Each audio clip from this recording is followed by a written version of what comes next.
Hello, everybody, and welcome back to yet another cast. Guys, today I am doing the Escalation Pro 2022 tournament grand finals. This is the grand finals, guys. I've been meaning to do this for a long time, and I'm finally getting around to it.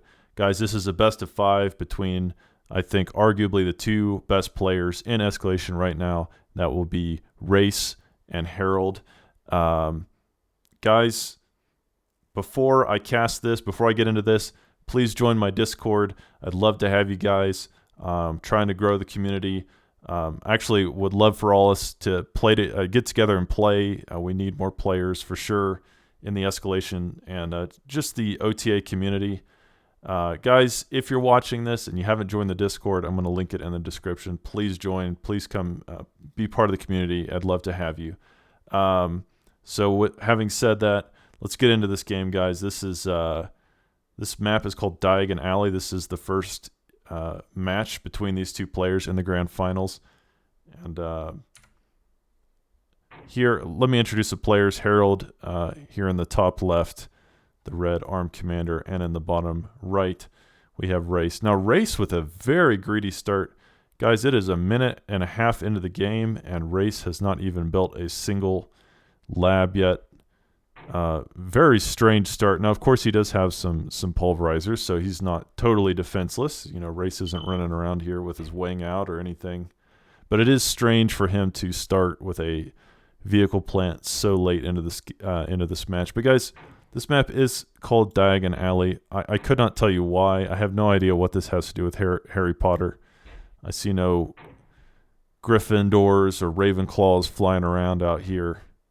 The map is pretty cool, though, just in terms of its design. Obviously, you have the main landmass here where most of the battles will take place. But you do also have these side islands, and you have these little rivers, which hovercraft could use. So there's some extra avenues for attack. It's not just a pure land map. And I have no idea. Guys, I haven't watched these replays, so I don't know how these games go. I do think it's really interesting that Race started so greedy. I mean, he didn't build a vehicle plant. He didn't finish his vehicle plant until like 2 minutes into the game. So he just went for a very economic start. And I have to think about that. Guys, these are the best players. These players are the ones innovating. They're the ones creating the strategies of yesteryear, literally yesteryear, because this happened in 2022. But you get my point. These guys are on the bleeding edge of gameplay. So far be it from me to question the tactics of Race and Harold. Right now, probably the two best Escalation players in the world. Now I will say EXE on a good day could beat either of them, but EXE, you never know when he's having a good day. He is a very strange player indeed, and of course we love casting him. But guys, let me say a little bit about these two players. Race has the style that I've mentioned in previous casts that makes him so good. This kind of attack and defense style. This I've called it the horn defense, or I think I've called it Boniti's. Yeah, Boniti's defense. Named after an Italian fencer who created a style of fencing that was both attack and defense. It was it is impervious to any assault.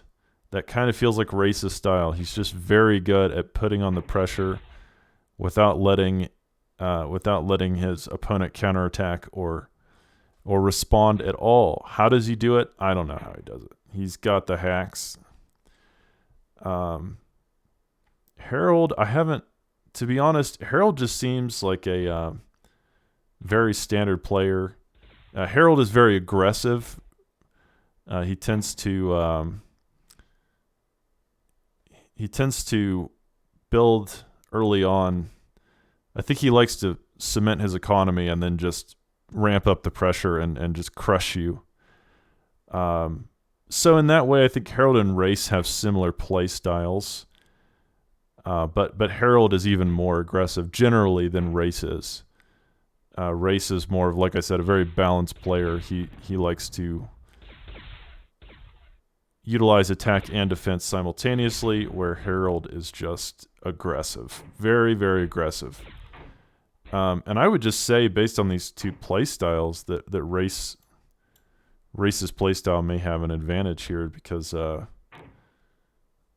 Race's defensive play style tends to do well against aggressive players like these that just want to overwhelm you early on. Now, guys, I will say, having been on the receiving end of Harold, it is not fun. It is not fun. Harold does overwhelm you. He utilizes his really good early game micro. He's good at macroing. So, guys, in RTS, if you're not familiar, there's two types of strategy: micro and macro, or we can call it skill. Micro and macro.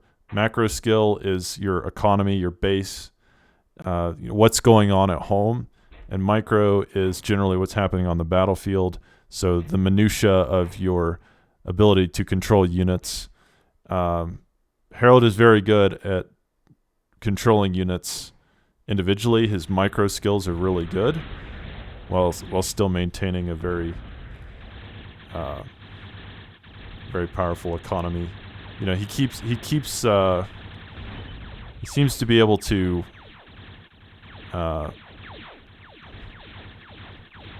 micromanage very well, while also maintaining his base. Now, guys, one thing that's interesting, you'll see that a lot of these mexes have just been skipped. The players are going for the richest mexes first. Here we have one defender against 4 weasel. Actually, 2 defenders. Can these 4 weasels kill the defenders in time? This Khan is repairing, so I think Harold will be able to stop this attack. So nicely defended by Harold. And with that, he will also be sending a little flash here down the center as a counterattack.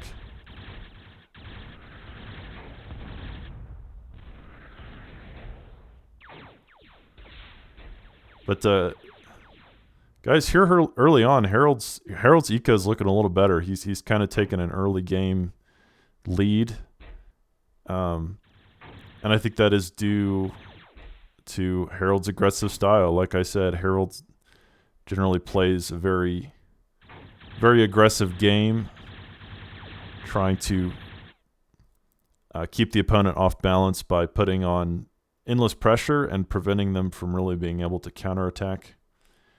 Where Race sort of begs you to counterattack, and he's always got defenses ready for when you do. But Race has found a lone undefended mechs here. And guys, it will be more common in Harold's base to have vulnerabilities just because of his rapid expansionism. Race's base will be characteristically more well defended. There are light laser towers here. It will be harder to harass Race.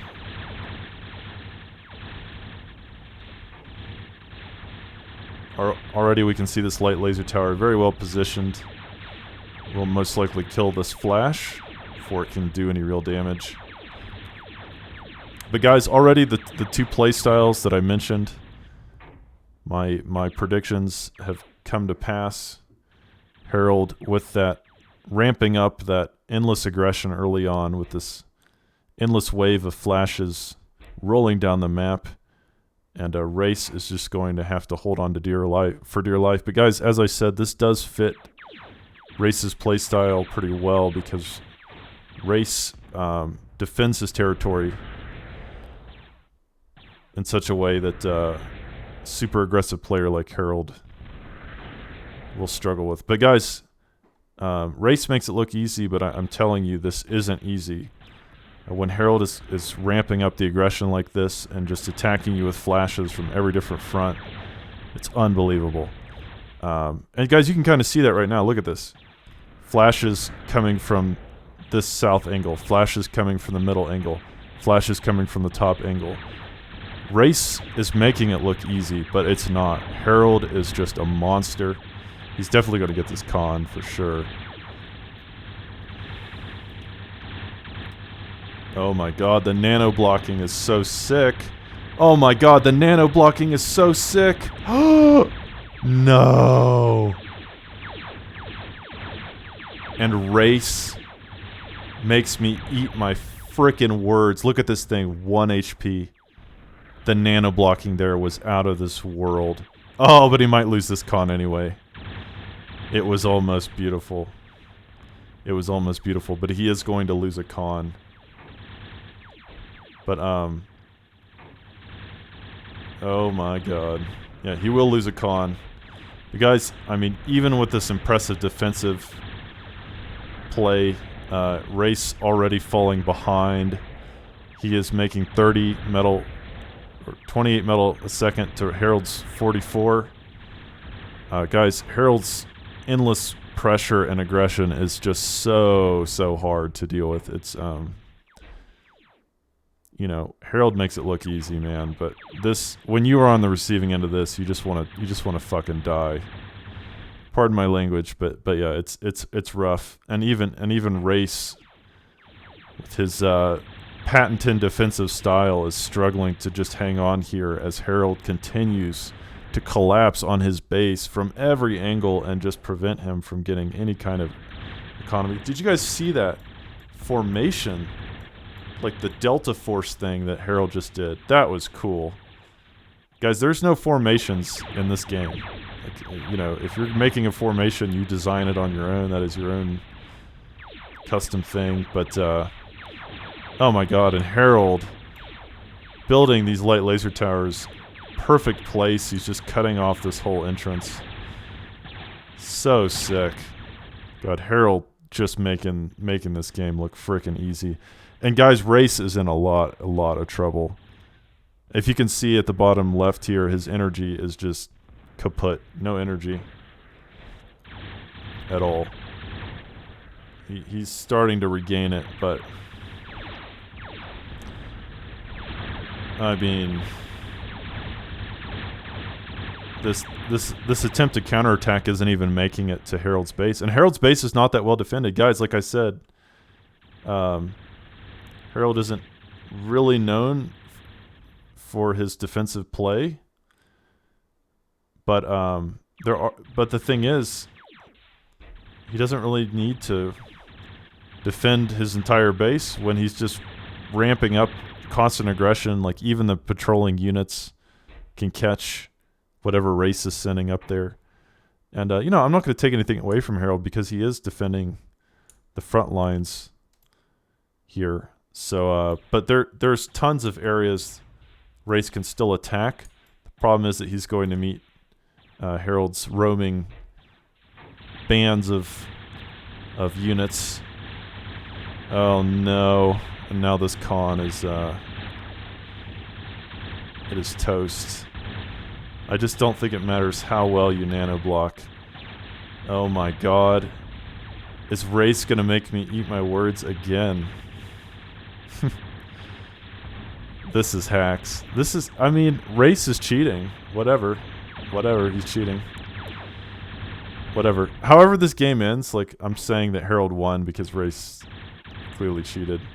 Okay, so Race is just now building levelers, and I have to say, for the love of God, why did it take you this long? I mean, Harold has just been spamming out flashes the whole game. Levelers eat flashes for breakfast. It's not that hard of a, not that difficult of an equation, man.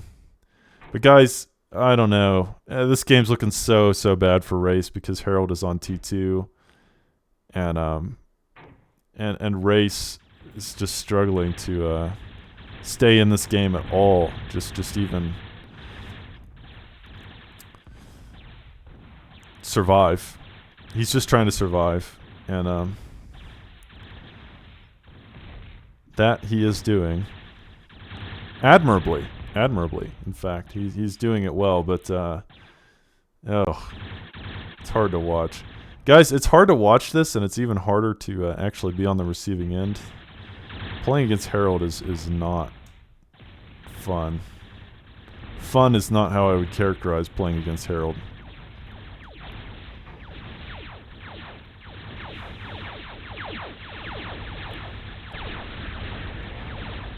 He's so aggressive. He's just so aggressive, and then like extremely tactical.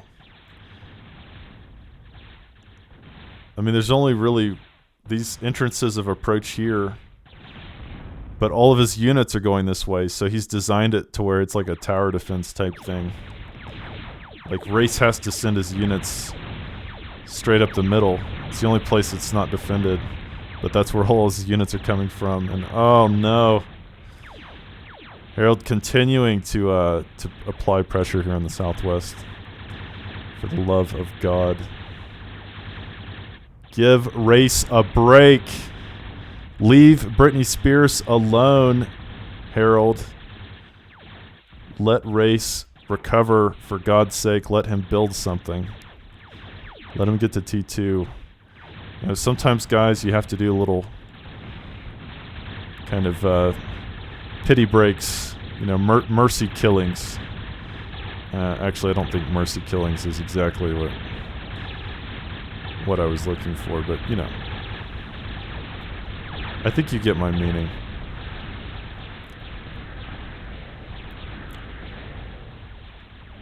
And Race desperately attempting to counterattack, but there's just no chance. There's no chance. This just isn't. There's warriors here on the front line. Oh, God. This hurts to watch. Guys, Race is not playing bad.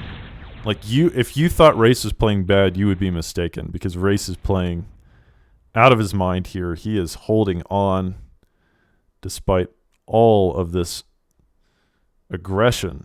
I mean, Race is playing out of his mind here, but Harold is just making it look easy. And guys, just I mean, Harold has basically 3 times the energy.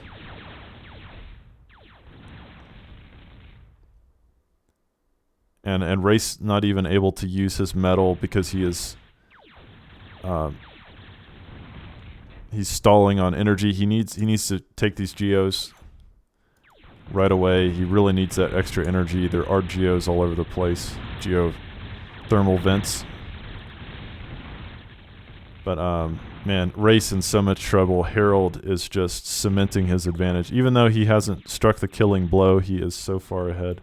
Now, guys, it's surprising to me that neither player has decided to take these outskirts, these islands. And finally, Harold going air. That is just going to make situations so much worse for Race.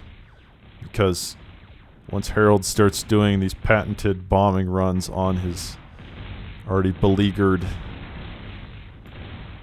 base, it's going to be pretty scary. There's just not much air defense at all. There's no... Well, I mean, there's one pulverizer here or there, but that's not enough to stop any kind of dedicated bombing run. And Harold certainly just tightening the noose. Race with a nice counterattack here, and he is attacking in force. And Harold is not super well defended. He's only got a few light laser towers here, but guys, warriors are a great defensive unit. The thing about warriors... Hold that thought. Oh, this is a scary push by Harold. Oh, Jesus me.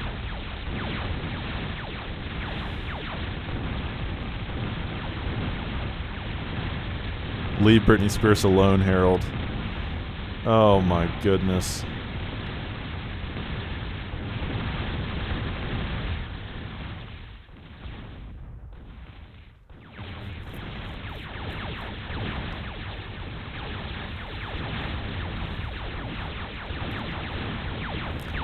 Guys, this is a war crime in 53 countries.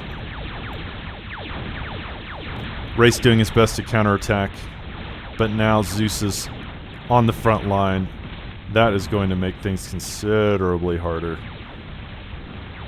Oh my God, Race in so much trouble. I mean, I feel like I've said that, but can't be overstated. This is a nice counterattack. But with the Zeuses streaming in, I fear that it is doomed for failure. Zeus I've said this before, Zeus is just kind of an upgraded warrior, man. And they're great on defense. They're great in these situations.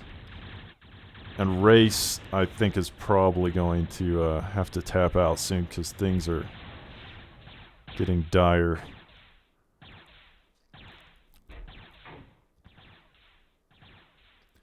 Now, Harold building freedom fighters, and that's a little surprising because I think bombers here the better option.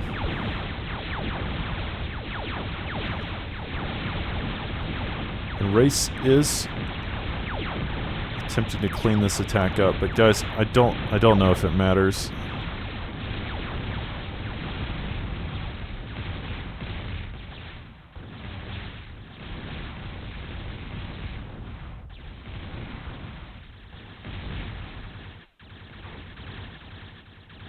Oh, Race with some mines here. He's got a few mines. Interesting. I don't know if that's actually going to make much of a difference. We'll try to watch here. That took out a few flashes. So, you know, Race with some cheeky mine play. But guys, I don't know. I just don't think it matters. Race is so far behind. And Harold is just...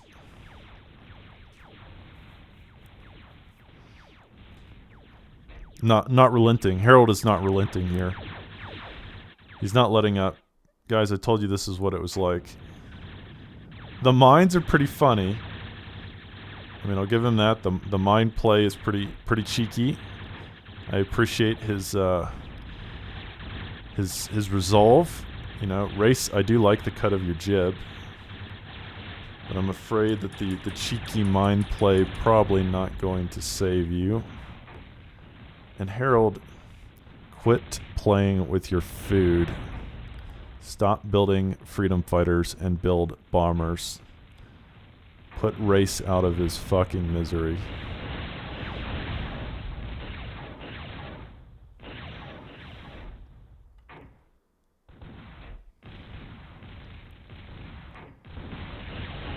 Oh man. Guys, I don't know. I don't think it needs to be said, but Zeus is pretty good against T1. In fact, quite disgusting. Also, Zeus is pretty good against light laser towers.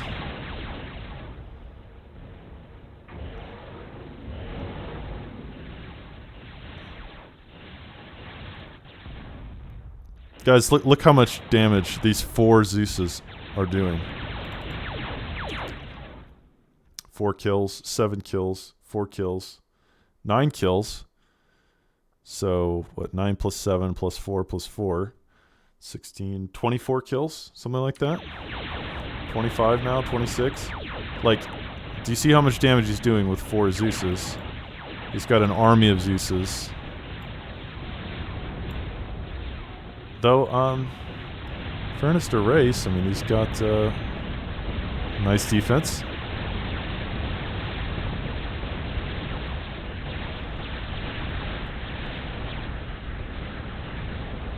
But it just feels like Harold is everywhere.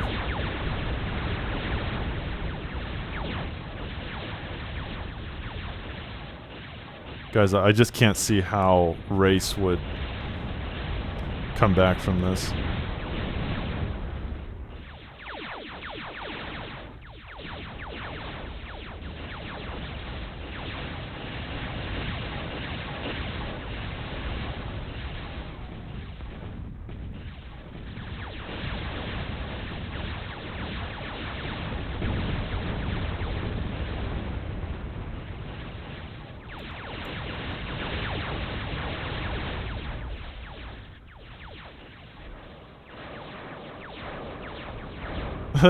It's so funny. I mean, Harold has hasn't even really bothered to defend this front at all. Just relying on his endless aggression to prevent Race from leaving his base. And now, I mean, could this be the final push? Look at all those Zeuses. Good God Almighty Jesus. Uh-oh. And Race is also open here at the bottom left. These flashes are going to do something dirty.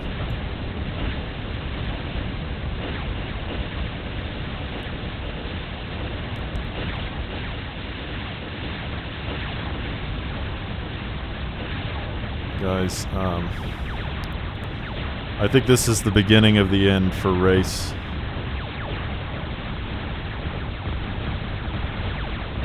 There's just no stopping this push.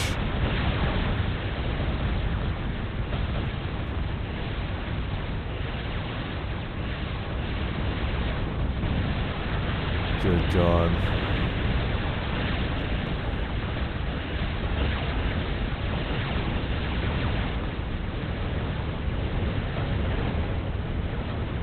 Harold attempting counterattack with some hovercraft, and it is working, but I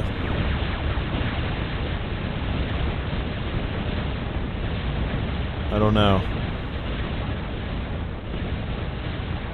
Harold is so far ahead.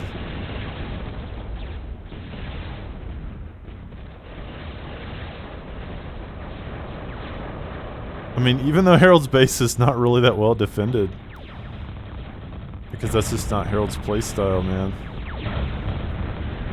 He's just so far ahead. Now Harold with his own hovercraft moving in. He's got aerial superiority with these freedom fighters taking out all the floating missile towers.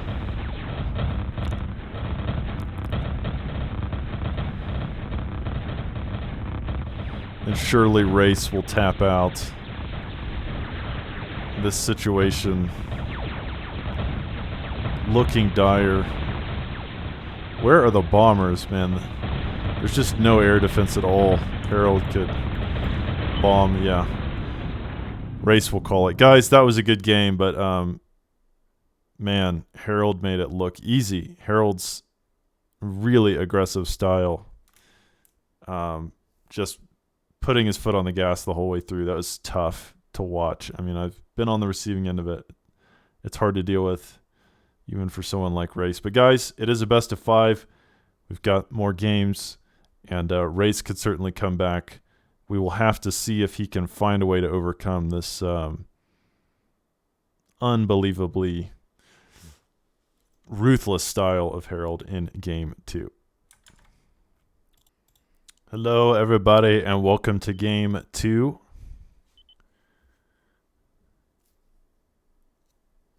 Of Harold versus Race in this best of 5 grand finals of the Escalation Pro 2022 tournament. Guys, the races have switched here. Harold is going core this time, and Race is going arm. We will see if the faction switch can change the outcome. But guys, this time we're doing corruption. That's the name of the map. It's there's like a million different variations of this map, but overall it's just a really well designed map. It's great for team games and 1v1s. So guys, let's make some predictions here. If Race wants to beat Harold, he needs to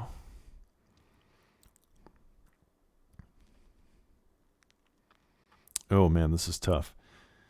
What does he need to do? Let me think about that.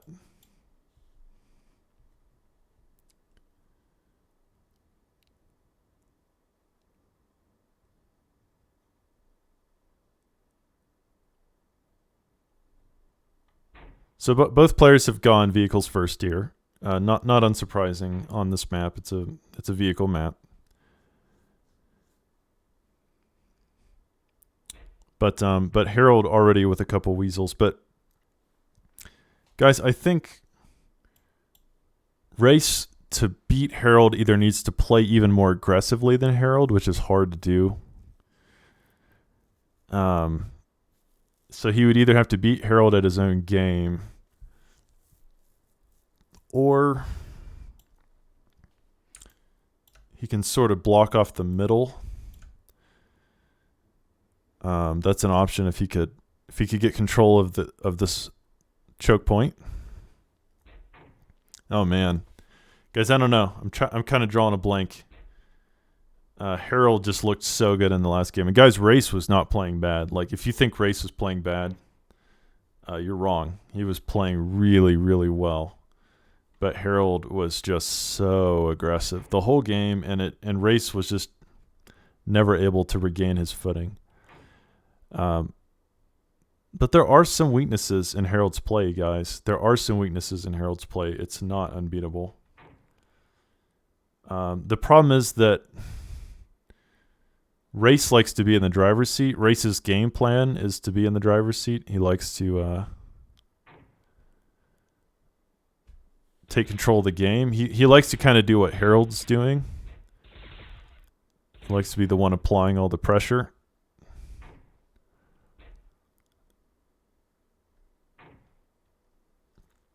Generally, we see Race really early on building 3 plants and then just streaming out units. But that's also what Harold likes to do. And it's all going to come down to these early engagements, I think, guys. Harold has found a weakness in Race's defense, and he will pick up a nice mechs and probably a radar tower for his trouble. So already Harold getting a small advantage early on. And just being so annoying with this one weasel. Guys, I did say in the first game, Harold very good with his micro. Very frustrating to play against. But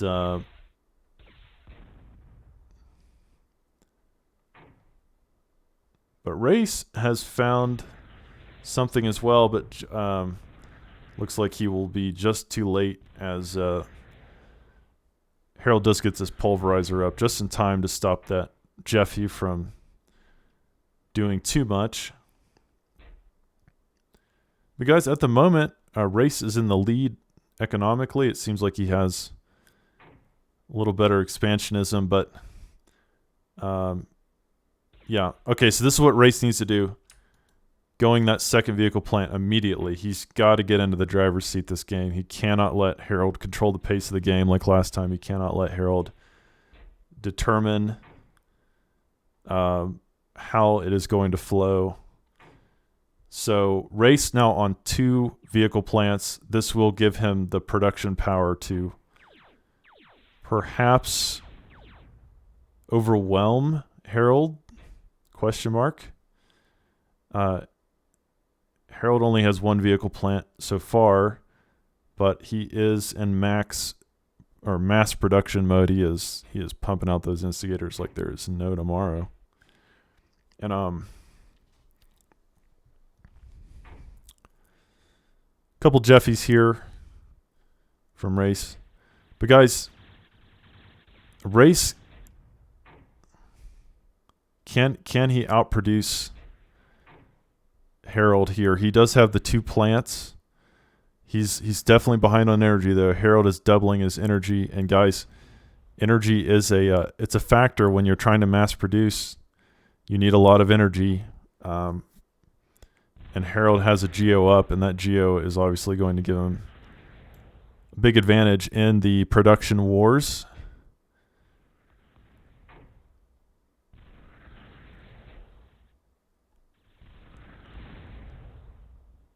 But guys, right now it's still really even. It's going to come down to control. It's going to come down to how these early skirmishes shake out. How does each player handle this?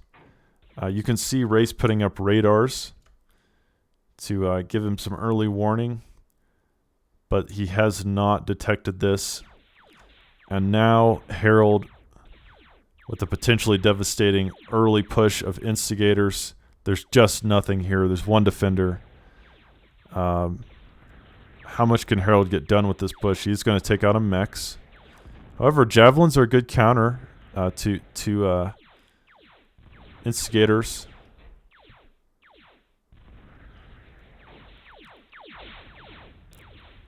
So Race will definitely clean this up, but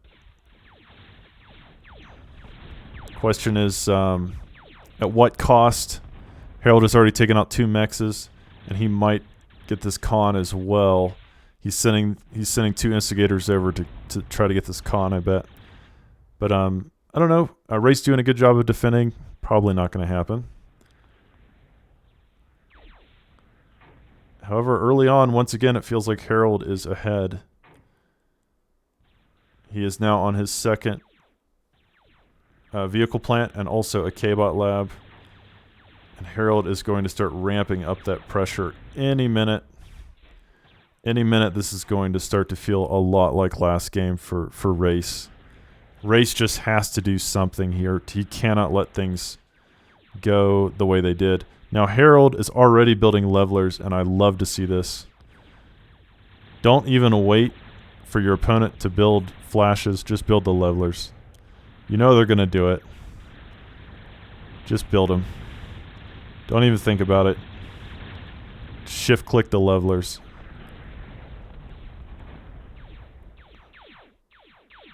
And Harold continued to be annoying with these instigators. And Race attempting to rebuild his base. But guys, economically, Harold is ahead again.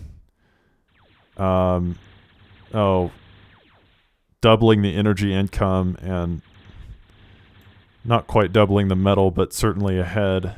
About 13 metal ahead.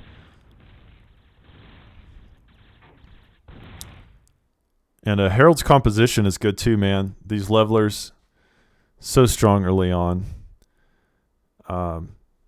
Race has got to try to keep Harold on his side of the map for a minute so he can catch his breath. He's still only on 2 vehicle plants, and Harold is on 3 labs. Now adding some AKs into the mix.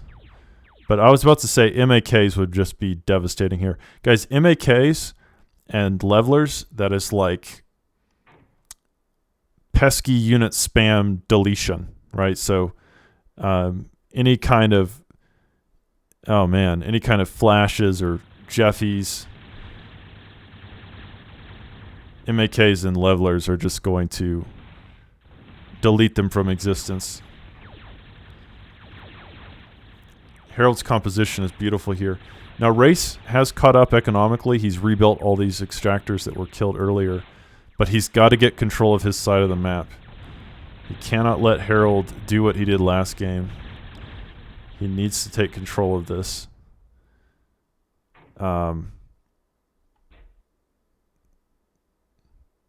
Harold's side of the map is relatively untouched at this point. So Race needs to get control of his side. Fortunately, this map is more defensible than the last map. If Race can get to the front line here, he could probably start to choke off these entryways, start to halt the aggression.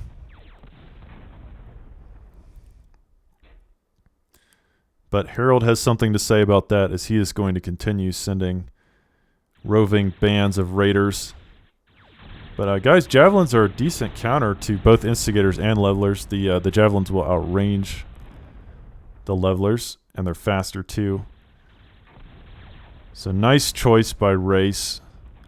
However, I think the MAKs probably outrange the javelins, or at the very least they're the same range, and MAKs will just shred these javelins.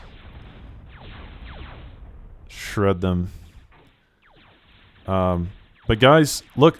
Just looking at the map, Race doing a decent job, at least right now, of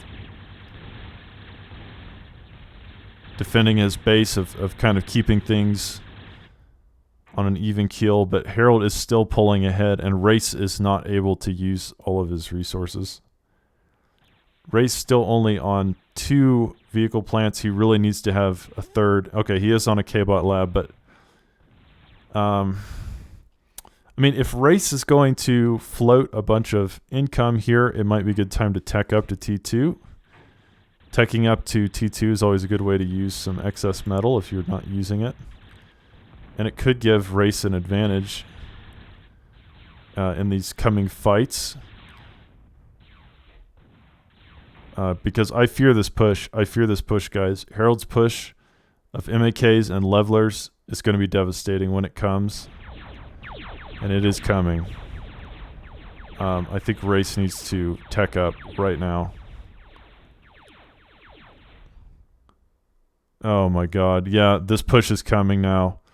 Guys, this game is going to be decided right here by how well Race holds off this push, because this is a death push if I ever did see one. This is not pretty. This is not nice to be on the receiving end of. MAKs and levelers. Such a scary combo. Really hard to deal with at T1, for ARM especially.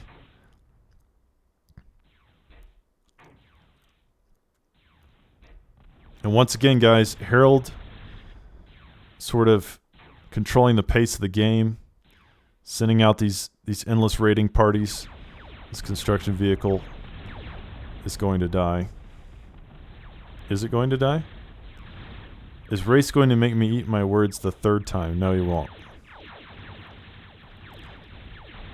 So guys, Herald's so good at attacking from multiple angles, keeping your attention drawn away. Oh my god. How does Race defend this? He's doing a decent job. He has pushed off this northwest attack. But oh, this attack in the middle is what I'd be worried about, and Herald is now economically pretty far ahead just because he's taken his whole side of the map, and Race still attempting to get control of the north. Now here's the question. I was going to ask, when does Herald go to T2, but he's already on T2. And guys, this is so bad. So when your opponent gets to T2, in Escalation, you have two options. So when your opponent gets to T2, and you're not on T2, you either need to get to T2 very quickly. So in other words, you're catching up, or you need to end the game. So you punish them. Those are the only two options. I mean, there's really not a third option. You cannot beat an opponent with a tech advantage in Escalation. Generally speaking. And the longer that Herald retains this tech advantage, the worse it will get for Race. Race still not using all his resources, and guys, if you're going to float that much metal, just tech up, man. And Race also should not be attacking here. This is not a good army to attack into. Race needs to be using his army to defend his base. He has taken control of his side of the map, but guys, it's worrying me. Okay, he is now taking up to T2. So yeah, Race was worrying me there. You don't want to stay on T1 for too long. But this is worrying me too, Race. Do not waste your army like this. Don't waste your army. This is a waste. He needs all these units for defending. He's sending all this stuff in for cannon fodder.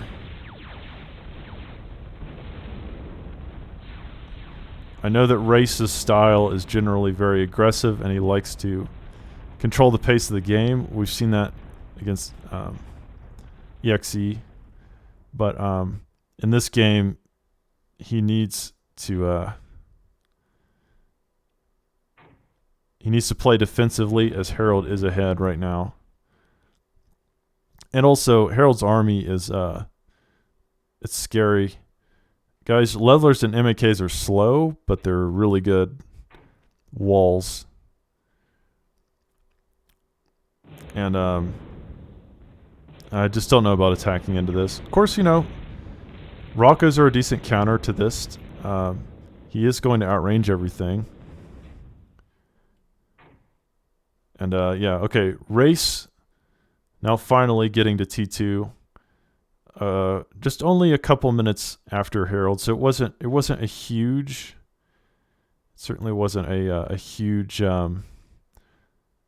loss, but already, guys, you can see in that 2 minutes, Harold already got 2 mohos up, working on a 3rd moho. I mean, that 2 minutes, basically an eternity in game time. Race is going to be behind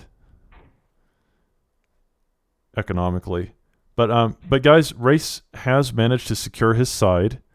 And even though he hasn't fully secured all the metal, he's looking a lot better than last game for sure. Harold cannot send the constant raiding parties. Race has staunched the flow. He has stopped the bleeding for now. And guys, now it will come down to who has a better strategy here. Because Race has survived.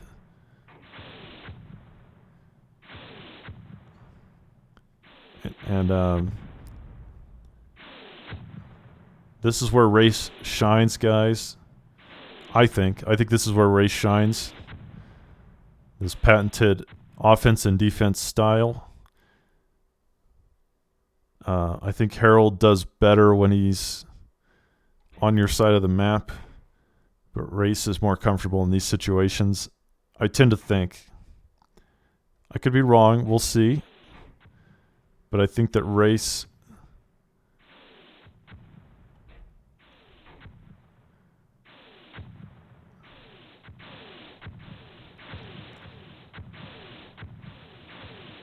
might be able to do something. But guys, Harold with these Dominators just being very annoying. Oh, man. Dominators just outrange anything of T1. Maybe they don't outrange Thuds, but they outrange anything on the field right now. And Harold really baiting Race to attack him. It's certainly not what Race wants to do here.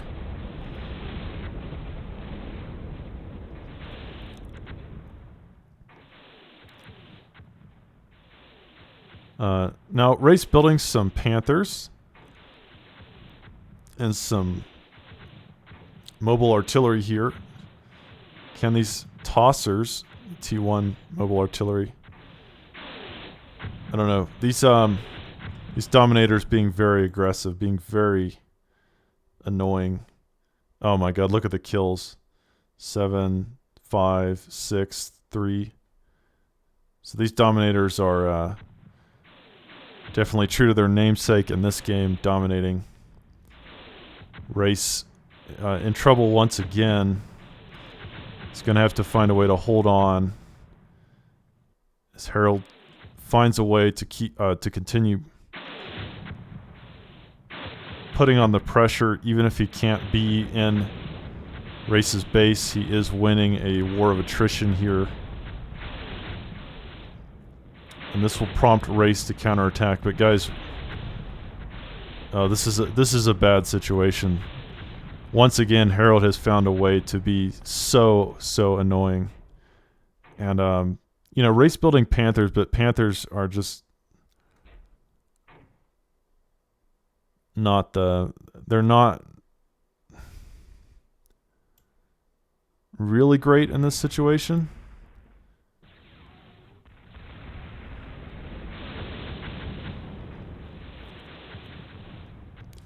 Economically, both players are pretty even. Harold only a few metal ahead now.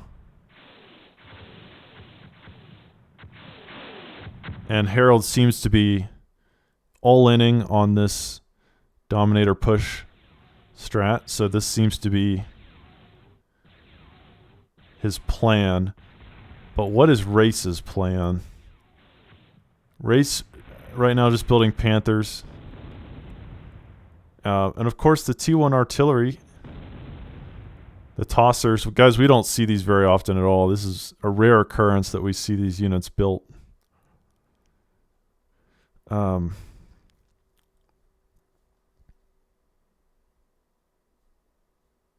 But I can't help but feel that Panthers are not the best in this situation, guys. I don't know. Panthers are fine, but they're not so good against cans. Like, Panthers are better when there's room to roam, and Race just cannot send his Panthers into these walls of defense in cans. I think Bulldogs would be much better here. Okay, so Race is taking my advice. He's building Bulldogs. So Bulldogs are really good, obviously. And they're good against masses of cans. Of course, they can still be outranged by the Dominators.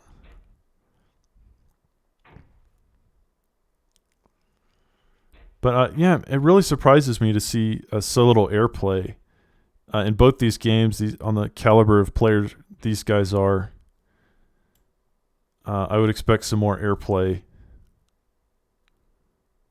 than what we've witnessed so far. However, there is a lot of defenders, so I mean, I can't fault either player for not wanting to waste their resources on an attack that probably won't go anywhere. Oh, Race really building defenders at the west side here. But you know, Race doing something very, very unorthodox here. I mean, guys, building a ton of tossers at the T2 phase is kind of unheard of. You would expect him to maybe build the Lugers, which is the T2 artillery, mobile artillery. But to build tossers and this number, very interesting. And all right, so guys, this is going to be the genesis of the tosser,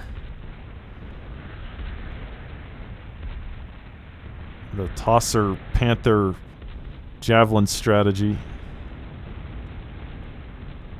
But yeah, I don't know.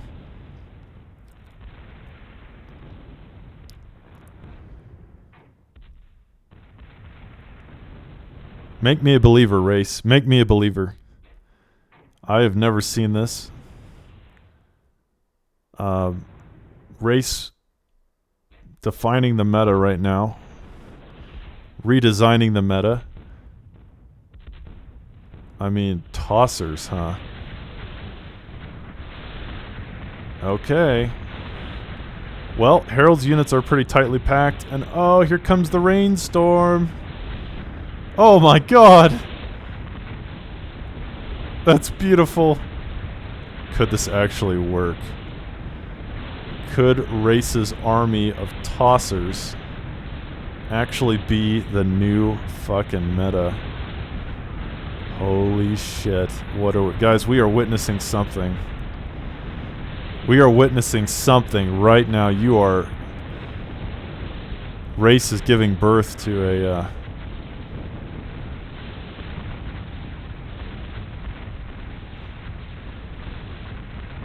what in the living hell is this?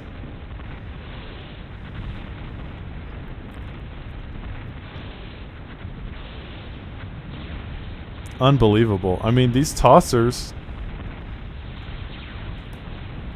not half bad. But now Harold's deadly counterattack. But Race has got it pretty well defended here. And some nice Dragon's Teeth as well. Oh, these tossers just such pieces of shit. I can't believe that this is working. The next level plays. The next level plays. What in the hell? What is Race doing? I've never seen this before. But guys, Harold's push is not over. Now moving in with Morty's cans and reapers. Some diplomats in the background. Oh, Harold with a very, very scary looking push.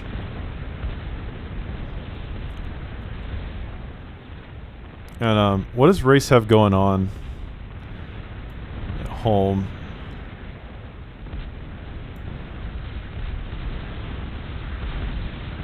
Oh, man.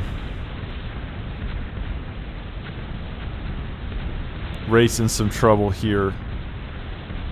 As Harold is starting to push through.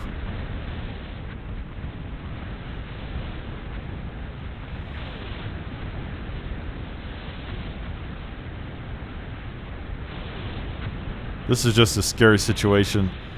Guys, the tosser strategy was interesting, but I just don't know. Just don't think it's doing what it needs to do. And now Harold moving through with some cans. Oh man. I don't know if Race can defend this.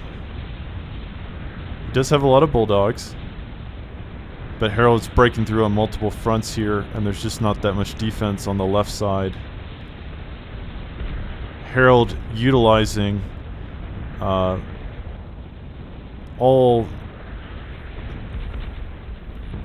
available options here. He's got the Mortys. He's got the Dominators. He's got the Diplomats. He's got the Reapers. Wow. I mean, Harold just putting on a clinic of how this matchup is played.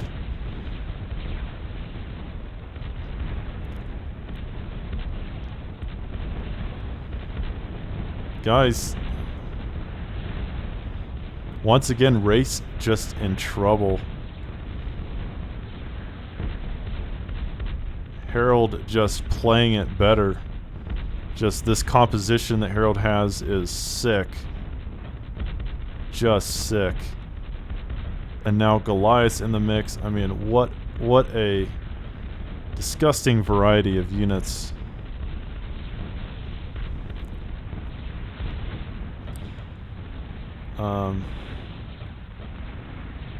And Race doing everything he can to just hang on here. Once again, Harold sort of in the driver's seat. This is looking really, really bad for Race.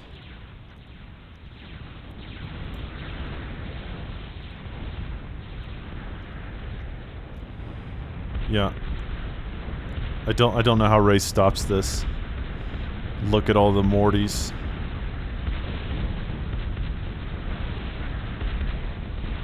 Guys, I think this push might be the beginning of the end here for Race. Economically, he's pretty even, but Harold just built the right units at the right time. And guys, this tosser spam was interesting, but I think that's all it was. It wasn't certainly didn't have the effect that Race hoped it would.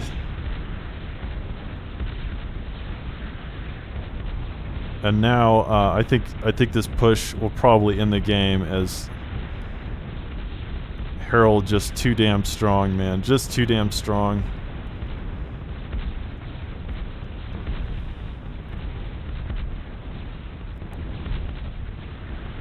These Mortys, so unbelievably good.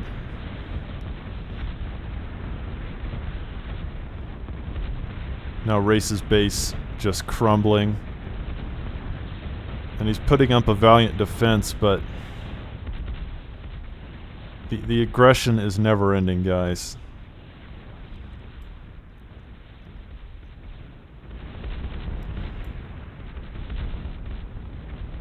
And the problem is that even if Race does manage to stop this by some miracle, Harold is just pulling ahead economically, so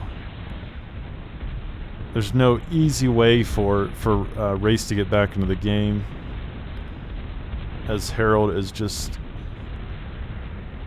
again, putting on a clinic, showing how this matchup is played on this map.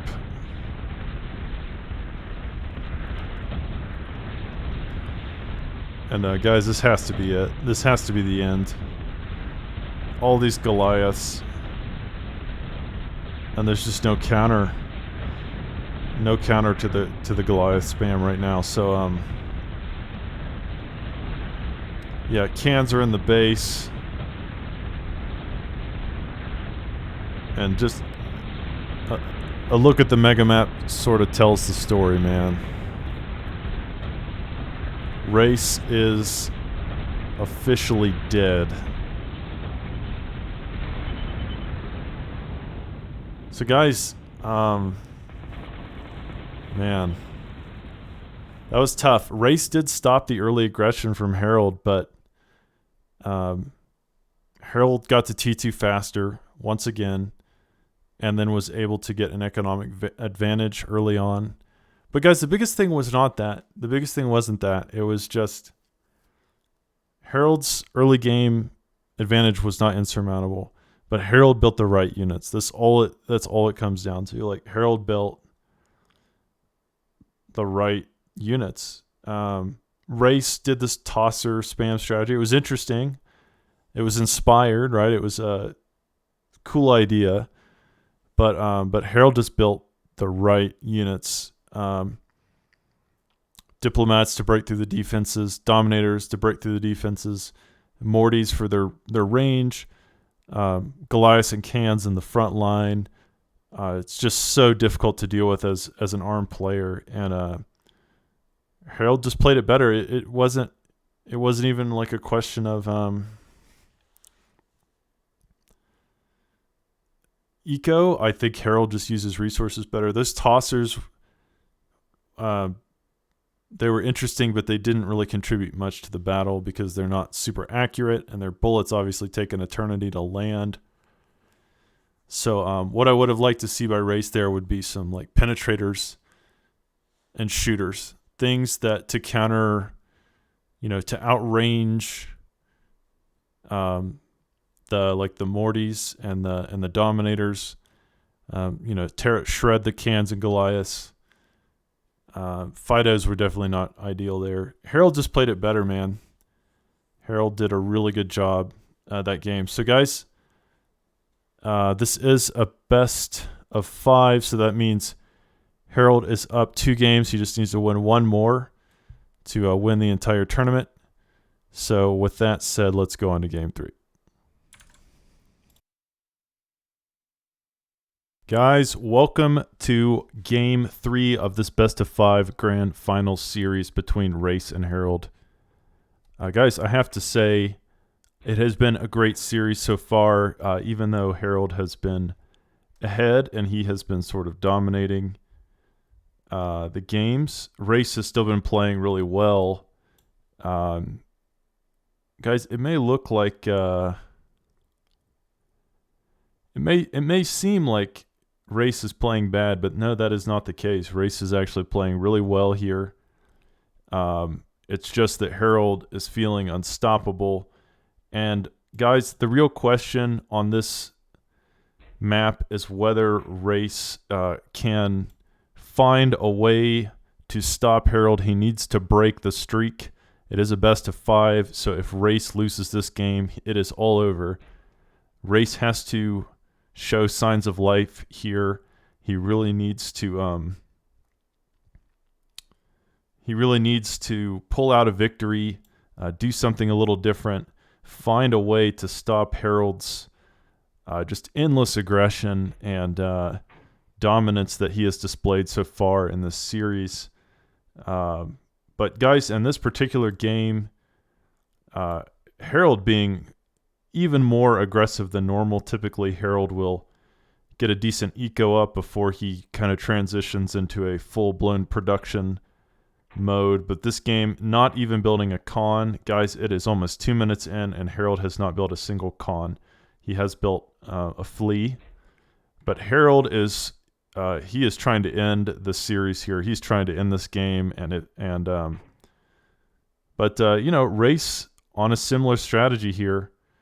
Race playing a very similar game. He also has not built a con at all. So both players just starting out with a huge amount of aggression, building a ton of these T1 Raider K-bots, the infantry K-bots.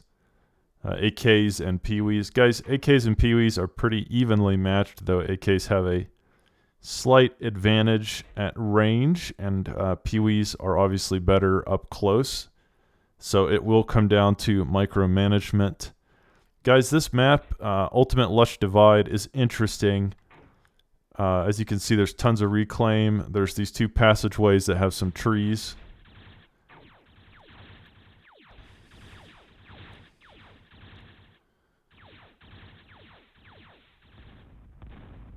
Yeah, very even exchange there as both of those will go down. But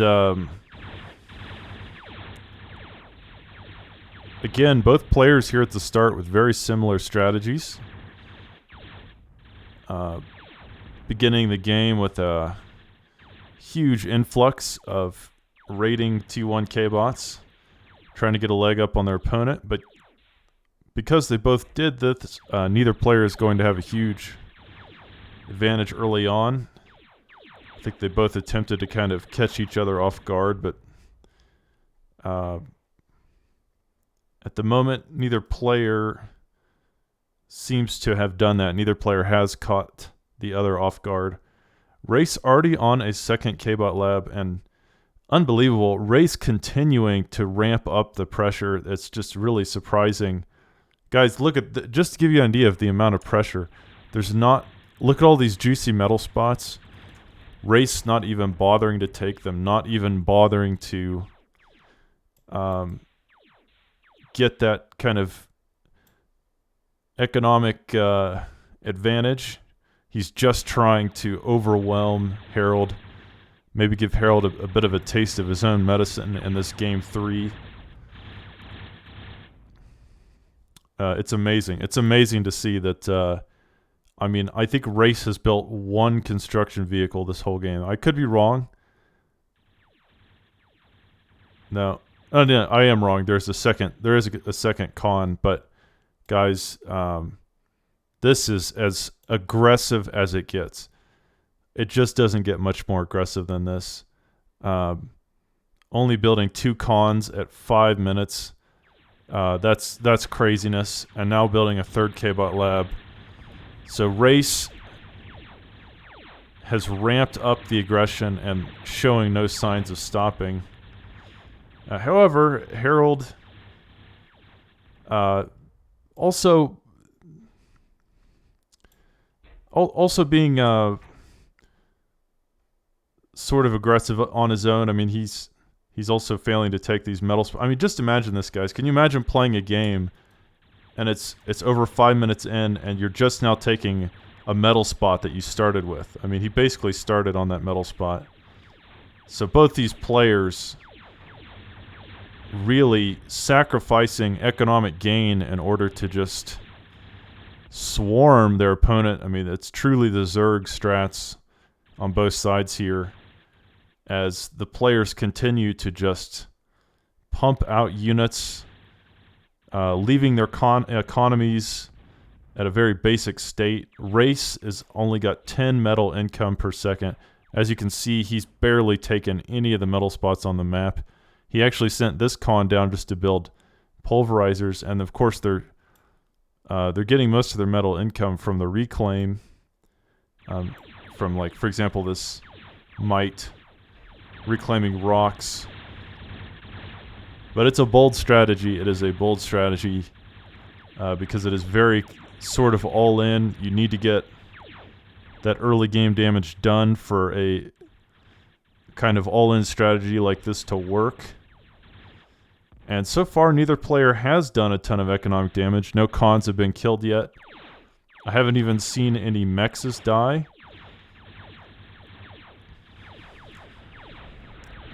But Race now finally starting to build some MAKs. And guys, MAKs, the absolute bane of Pee-wees and flashes. This will be a no contest. However, Race does have this line of pulverizers here, and that should give him some manner of defense against Harold's raids at the south of his base.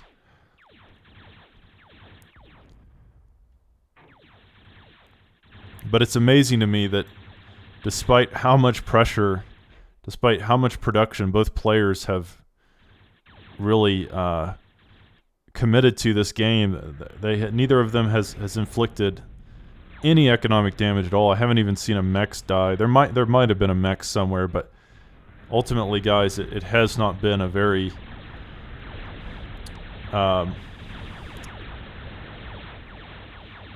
these raids have not been very effective for either player.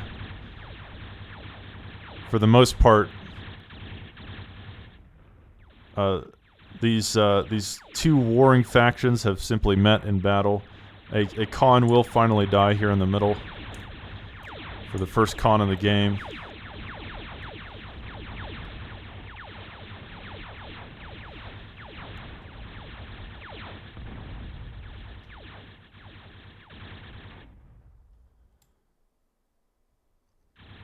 But guys, as I said, race with these MAKs,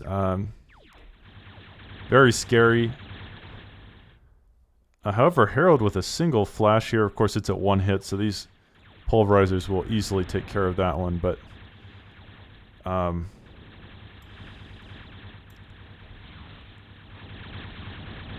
again, MAKs are so good in this situation.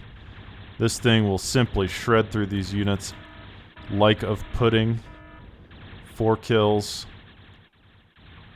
5 kills, 6 kills for sure, as this flash doesn't stand a chance.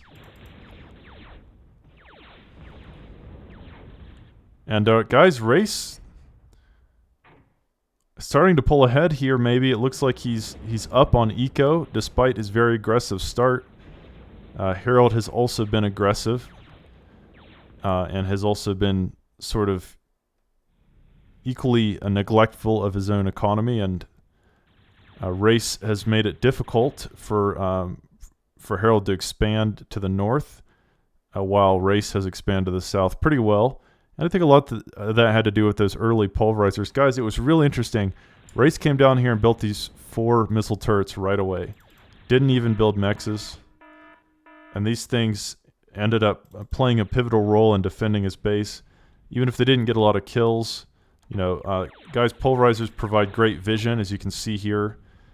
You can kind of giving you the opportunity to see your opponents coming, and of course, they do decent damage as well against light T1 units like Pee-wees.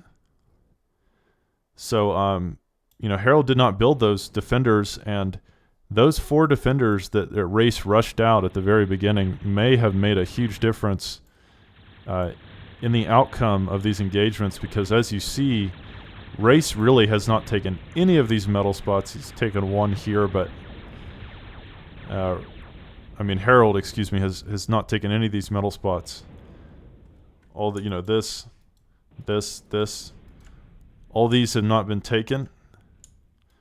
And while I don't think Race killed any Khans, he did keep this area busy enough that it seemed like Herald was struggling to get Khans up there for fear of them just getting assassinated.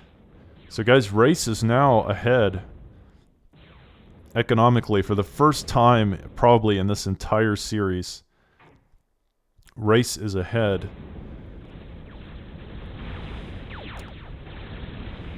But can he convert this lead into a win? That's my real question, guys. Every single game up to this point, Herald has tech to T2 first.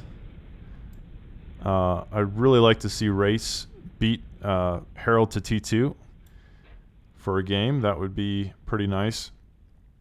But guys, Race is going to have a hard time breaking through here. There's a lot of defense, and of course, Warriors act like a wall.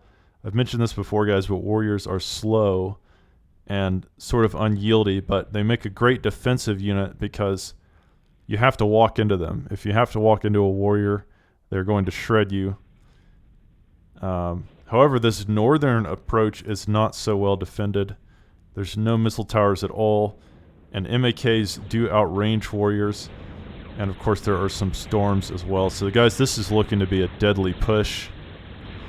Flashes are just not well positioned against this army. And the Warriors can be outranged.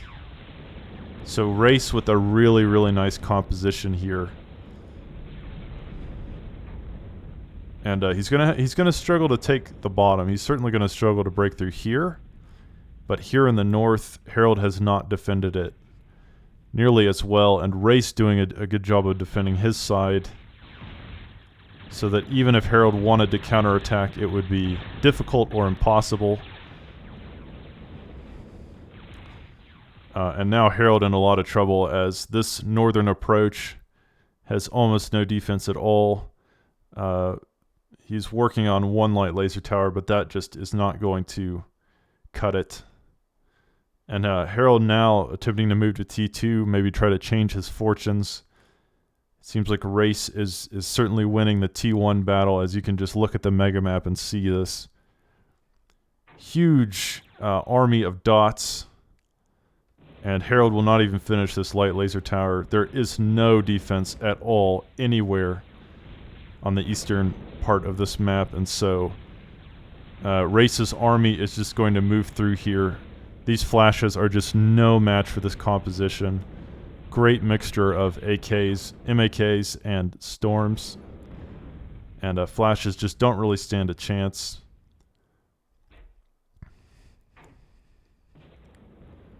As you can see, the storms can simply outrange them. But I don't know why Race is being so timid here.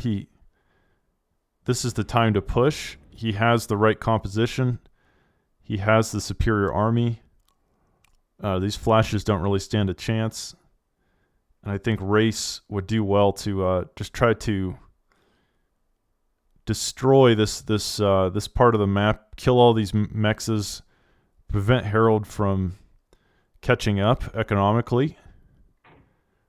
But I think Race content to do more of a soft contain. Guys, a contain in RTS terms is where you're not killing your opponent, but you are sort of pigeonholing them into a part of the map. As you can see, Race is kind of containing Harold into this box here, this rectangle. And containing him will allow him to have an advantage. But hold that thought.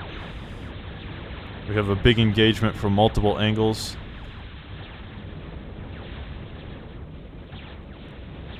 Race taking a page out of Harold's book and attacking on multiple fronts.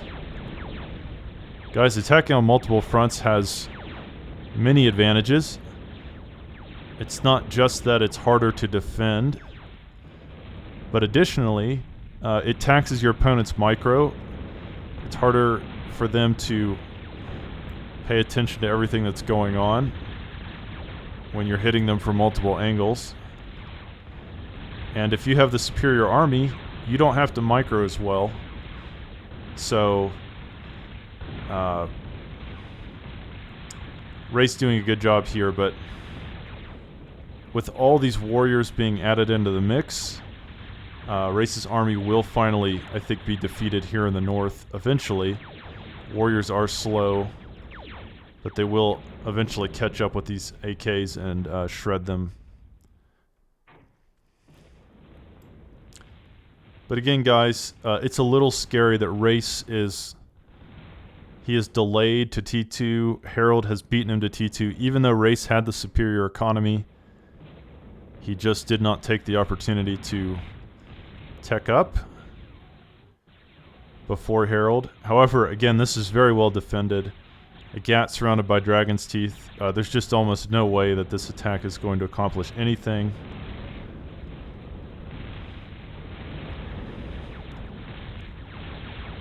But at the same time, Harold's defense here is also nigh impenetrable.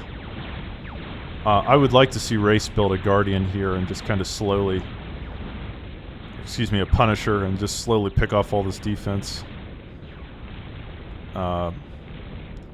Just give him an opening instead of sending his units into the gauntlet.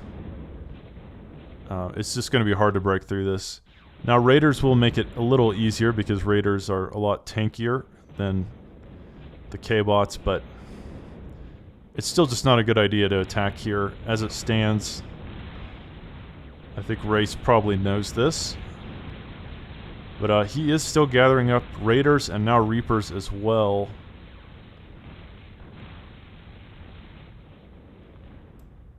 So guys, Race did get this advanced vehicle plant. I didn't see it. He may have gotten to T2 around the same time as Harold.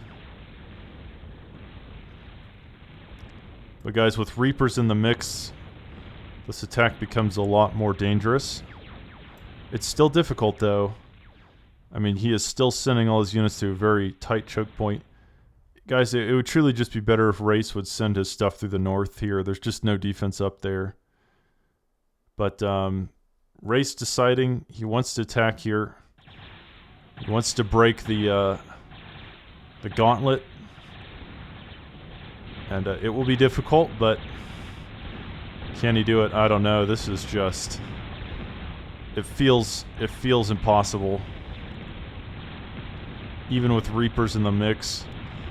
Even if you were to add some diplomats into the mix, it would help a lot. Just something to take out these static defenses before he attacks. Race, I really don't know why he's committing so hard to this approach. He could simply go through the north. He's been streaming through the north for the past 10 minutes without any resistance at all. There's just nothing up here. So I don't know why he's even bothering to amass his army here in the south when it's just so well defended. When he could just send it through the north. And the north just has almost nothing that could stop all these raiders and Reapers. It's a very strange decision because Race is just sending these K-bots through in sort of a funeral procession type line, and it's just not... It's just really not that effective anymore when he could be sending his entire vehicle army. Maybe leave a couple in case Harold decides to counterattack, but...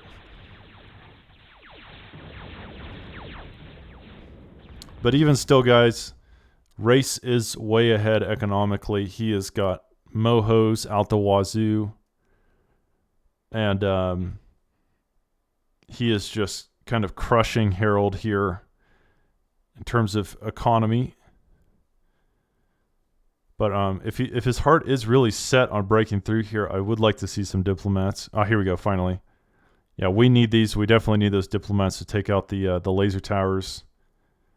And now some Goliaths. So, guys, 2 diplomats will be enough. You don't see diplomats super often, but that's because diplomats are designed for a single purpose. They have one job, and that's just to destroy static defenses. That's pretty much all they do. There's very little other use for diplomats than just destroying static defenses. But they do that job incredibly well and from a huge range. And so if you need... Oh, hold that thought. Race with a bombing run. The first bombing run we've seen in this entire series. Surprisingly. I mean, surprising that we haven't seen more airplay. And somehow Race misses that mechs despite the fact that he's got 1,000,000 bombers. I'm not sure what he's doing here.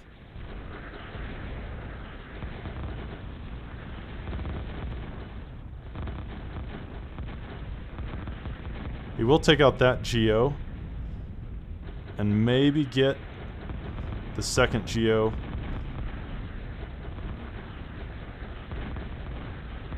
Gets the Moho as well. And if he could get the advanced K-bot lab, that would just be the gravy train. I've never seen bombers so tightly clumped together like this. This is a very interesting strategy, but man, looks like he's also going to get... no, he doesn't quite get the advanced K-bot lab, but guys, Harold has no air defense at all, and so this bombing run has just been prolonged. And will ultimately, I think, get this advanced K-bot lab because there's just nothing to stop it.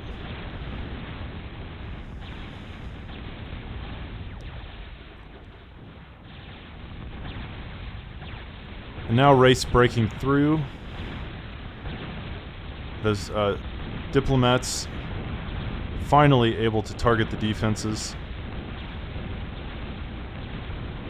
But these warriors are certainly making it difficult.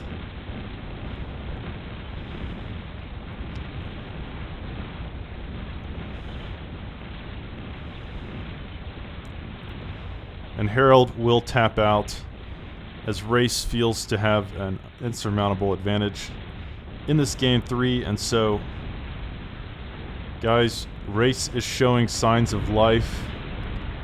He has won his first game of this grand finals, and can he mount an effective comeback? Can he beat Harold 3 times in order to come back and win the entire tournament? He's already lost to Harold.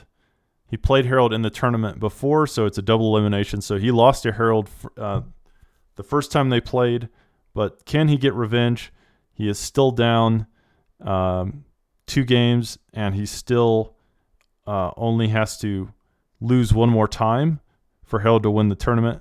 So, guys, Race needs to win 2 games, and Harold needs to win 1 game. And if Race could come back, this would be the comeback of the century. So, guys, let's see in Game 4 how this tournament goes. Hello, everybody, and welcome to Game 4 of this Grand Final series between Harold and Race. Guys, if you've been watching up to this point, Harold has been dominating this whole set and arguably the whole tournament, and Race has just been on the back foot. But last game, Race was showing signs of life, mounting what could be an effective comeback. Could Race turn this series around and dethrone Harold? It seems like Harold wins all these tournaments. Harold is just simply the undisputed champion right now of the Escalation community. But can Race come back? Has he figured out the secret to Harold's playstyle? Has he discovered some amazing strategy to dethrone his opponent and become the best of the best? Guys, we will find out. This game, Harold is in orange, and he is the ARM commander, and Race is in light blue and also ARM. Guys, I don't know why they're both ARM, and it seems like in all the previous games, one of them would play ARM and the other would play core, but this game, both players have opted to go for the same faction, and I don't know if it has something to do with this map or if there's some other reason. But guys, this map is called Green Ace Extended. I don't think I've ever cast on this map.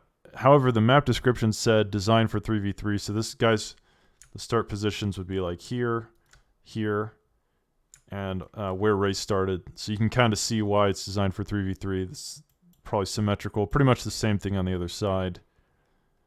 So, in any case, I'm interested to see how Race wants to play this one. In the last game, he was unbelievably aggressive from the very first moment. Of course, that was only possible because of all the metal reclaim that could fuel his endless war machine. And this game, I think both players are going to be much more defensive in their start, sort of building up an eco. Guys, it looks like on this map there's no shortage of metal spots. There's not much reclaim, but there's no shortage of mex deposits. So we should see these players ramping up very quickly into that high production phase. And once the aggression starts pouring out, I don't expect to see it stop until the game is over. With this map being super open, there are no natural choke points. It is difficult to defend. You're going to have to contend with your opponent coming at you from every different angle. And of course, Harold has just been doing that so extremely well throughout this series. And so we'll have to see, can Race stop Harold's omnidirectional attacks that just seem to never end and sort of appear from every different angle. On the last map, Harold could not do it as much because there was the 2 choke points, but this map is a totally different story, and Race is certainly going to be in a bit of a more, I think, difficult position this game. But we'll have to see if he's unlocked the code here to Harold's playstyle and found a way to to beat him. Now, some pretty nice harassment early on here, though he won't quite get that Mex. He will get this Mex down here. But overall, guys, here in the early game, very similar starts from both players. Very similar strategies. You can see that Race is trying to take the aggressive, and it makes sense. That's what worked for him in the third game. It's the only game he won so far in this series. And so maybe Race deciding if you want to beat Harold, you need to keep the pressure on, keep Harold from being in his comfort zone, keep Harold from swarming you. But will it work out for him? That's the question.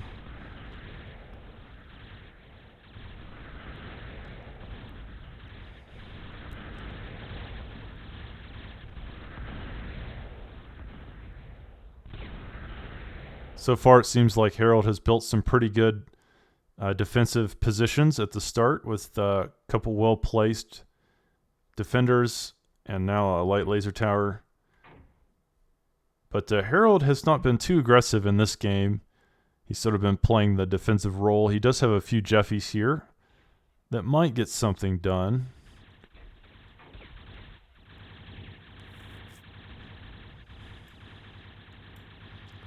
Race continuing to kind of probe for weaknesses, seeing if he can find openings. He will find an opening here. But this defender will get up just in time. Can he save his mechs? No. Nice pickup there by Race. But it won't amount to too much, as Harold has a con right there to just rebuild this mechs almost immediately and then reclaim the wreckage. So guys, early on, Harold a little bit ahead economically. Not a huge amount, but maybe has a mechs or two more than his opponent. And Harold has just been on the defense for the most part. He has a few Jeffies down here, but they're not doing too much. And Race coming to clean those up right now. But I'd kind of like to see Harold's point of view, guys. I rarely do this in cast, but this is the player point of view. This is what Harold is looking at right now. He's clearly focused his attention on stopping this attack from Race at this particular moment. But it is interesting to see how these top players move their screen. It can get rather frantic occasionally. As you see, they're trying to be 10 different places at once.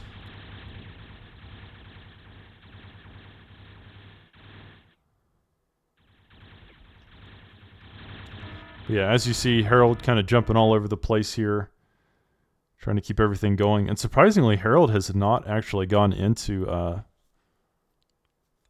second factory yet. He is working on a K-Bot lab now, but typically by this point, we would expect Harold to have at least 2 plants, if not 3.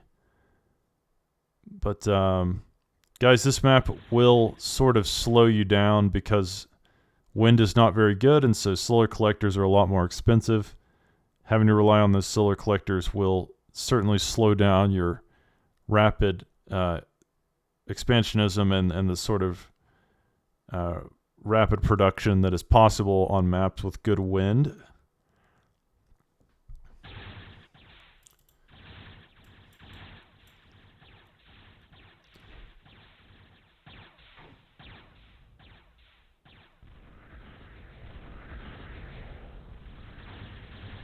But Harold now finally starting to apply some pressure of his own. Again, he has kind of been on the back foot.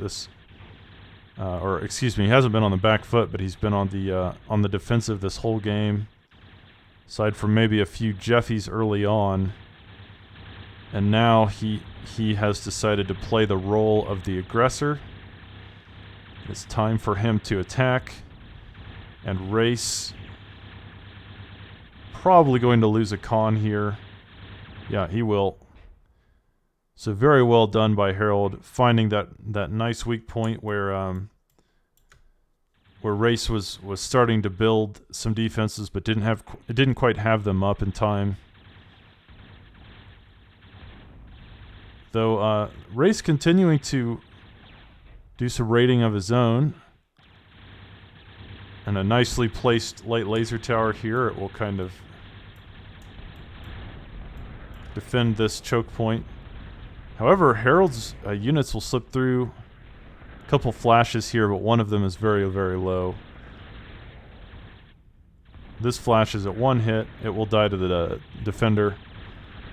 And, yeah, ultimately, the game is still pretty even. Neither player having a huge advantage right now. But, guys, Harold is making better use of his resources, as he generally has been doing throughout this tournament. He just seems to be able to keep his metal... keep his metal bar at the lower end. He's just able to kind of meet his production quotas. And Race, for some reason that I couldn't really explain, just cannot use his metal. Even though Race and Harold on a similar amount of metal, about 45 or so per second, Harold is just using his better. I don't know how, because they're both on 3 labs, so I'm not sure what Harold's is doing differently that allows him to actually spend his reserves so quickly. But guys, that is a mark of a good player. You need to spend your resources. You do not want to just float resources, because if your opponent is spending all their resources, they will probably get an advantage over you just in terms of production, and then you could get overwhelmed. But, you know, also another thing is, if you're going to float a bunch of metal, then go to T2. T2 is expensive, but it's a nice way to use your money if you can't find a way to use it. But guys, this game very, very even right now. Neither player has an advantage that I can tell at all. It is just dead even at the 12-minute mark. Super close.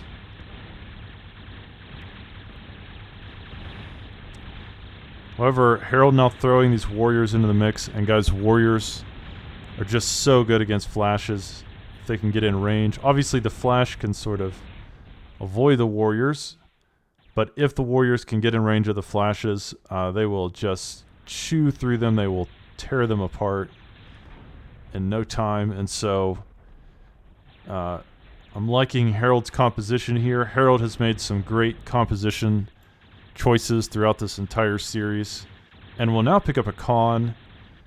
Nicely played there. Excuse me, Race picks up the con. But guys, this game is still dead even. Neither player with a clear advantage, and it may boil down to which player can hit T2 first. It seems like in all the games we've seen so far, going to T2 has made a huge difference on the outcome. I think in the last game, Race and Harold were pretty close in their acquisition of T2, but it's certainly in the first 2 games, Harold got there way faster. And Race just needs to be cognizant of that. He cannot let Harold get that huge tech advantage early on, because it just becomes so difficult in escalation to sort of overcome that disadvantage once you're behind on tech.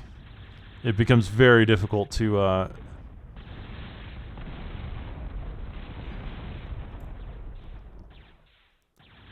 sort of circumvent that disadvantage. So Race needs to be really careful and not let Harold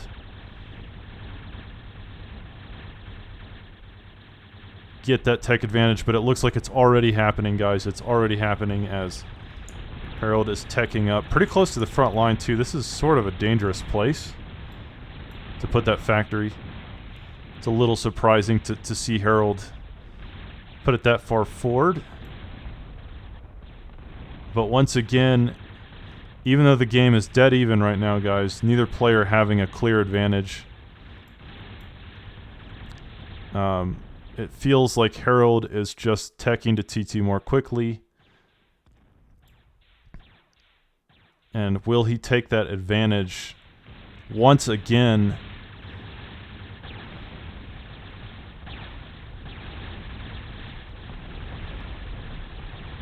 I also like Harold's composition better. I mean, warriors against flashes, it's no contest. And Race is continuing to pump out these flashes despite the fact that Harold's building the counters. Javelins and warriors counter flashes. And Race just cannot continue to build this unit that does not... It just is not that effective against Harold's composition. Right now, Harold is owning the composition battle here. Warriors and javelins, such a great counter to flashes.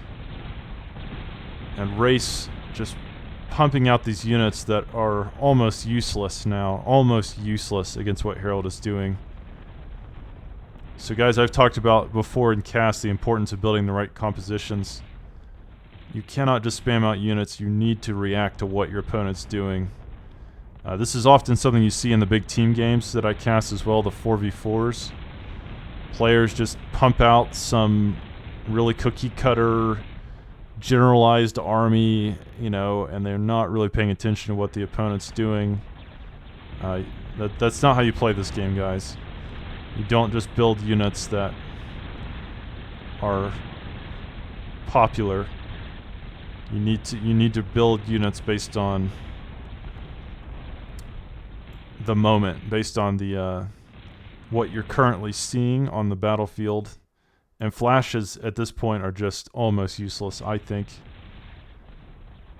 I just think Race should stop building them altogether. But once again, guys, Race, I don't know what he's doing because if you look at the bottom left, he's almost maxed out on metal.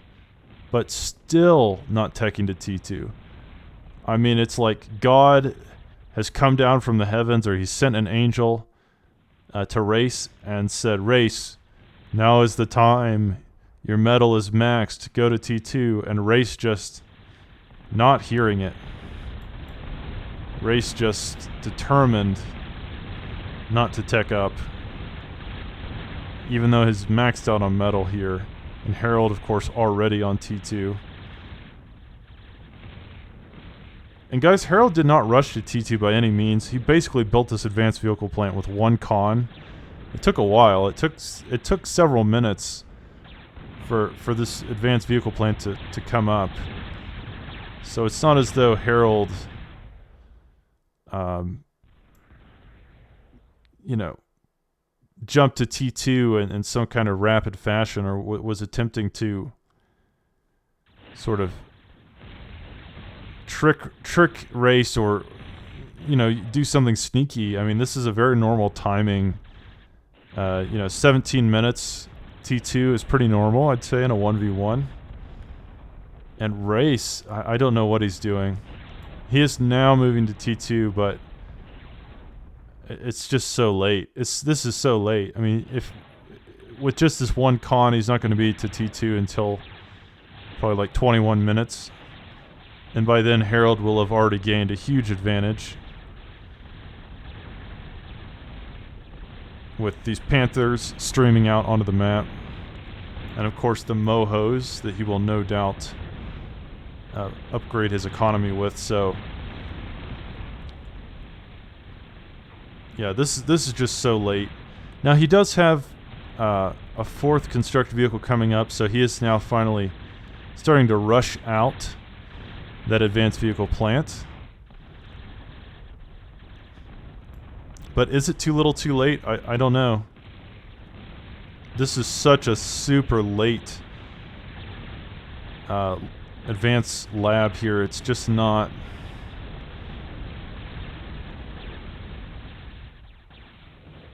It just seems like by the time he gets that, Harold could already be sort of reaching a critical mass. I mean, the mega map sort of tells the story here, guys. Race is on the defensive here. But, guys, the game isn't over yet. However, these Panthers are great at this sort of economic harassment. They're fast and they do good damage. And they have decent health as well, so you do not want Panthers to get into your back line and just sort of tear up your entire economy. But Harold now starting to pull ahead economically, and I think it in no small way reflects his decision to tech up more quickly. Of course, I don't see any mohos yet, but they're certainly going to be coming, as there are a couple of advanced construction vehicles out on the field. And Harold certainly has the better positioning. He has the better map control here.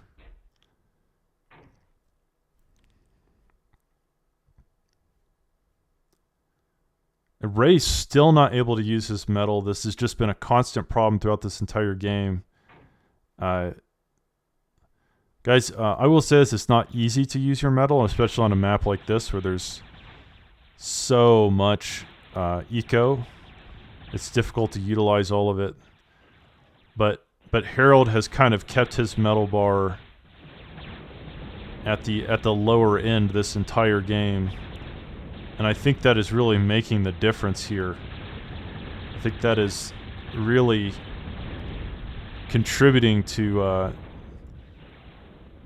Harold's advantageous position in this game, the fact that he is just using his resources as soon as he gets them, while Race is sort of wasting resources.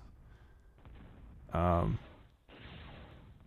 of course, Race did just build a metal storage, but guys, that's not a good thing. You don't want to be building metal storages. It's better just to use your resources instead of saving them for a later date.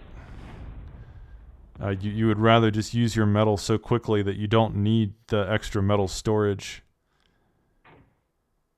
And Race still attempting to attack this position here, this sort of wall of light laser towers and one HLT, but I think it might be a little bit fruitless. Even with all these Roccos, there is a lot of defenses there. But guys, this is getting pretty scary because now Harold is also on K-bots, T2 K-bots and T2 vehicles. And also on air as well. Of course, Race is on air, but it looks like Race, all he's doing is building cons or construction aircraft. So no bombing runs for either player. Well, I take that back. Harold is now building a bomber. But Bulldogs and Zeus's are very scary composition. That is something that Race is no doubt going to have a lot of trouble with. And Race attempting to break this position, but again, Harold has defended this really well, and he has a nice squad of units. I'm happy to see that Race has stopped building flashes. For the most part, he still has a couple in here, but he's ramped up production on Panthers and Javelins, and also going into Roccos and Thuds as well. I think those are going to do much better than the flash spam. But guys, the problem is that economically Harold is way ahead. He's about 30 metal a second higher than Race, and is also on T2 K-bots, and now has Bulldogs. And guys, we've seen Bulldogs just win games. That's all there is to it. Bulldogs win games. If you get enough Bulldogs, your opponent will just begin to crumble. And now Harold sort of collapsing on Race from multiple angles here in the east and here in the north.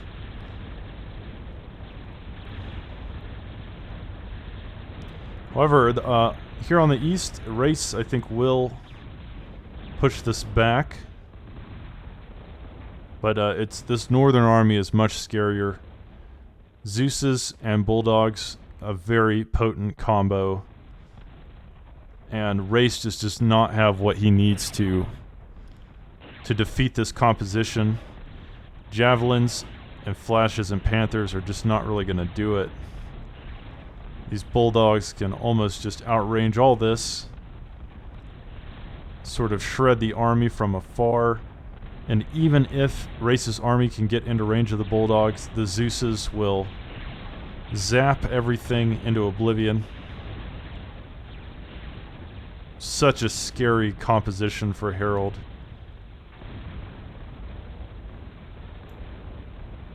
And as we saw earlier, Harold was building bombers. He is still building bombers. He's got a lot of construction power on this aircraft plant. And guys, Race is finally using all of his economy, and that is good. But is it too little too late? Harold was such a scary army here.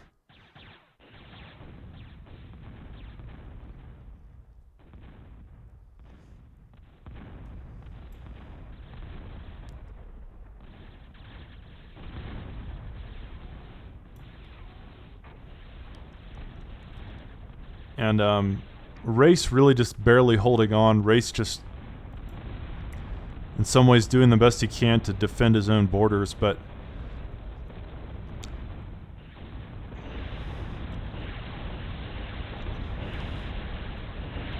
I don't think this counterattack is going to amount to much.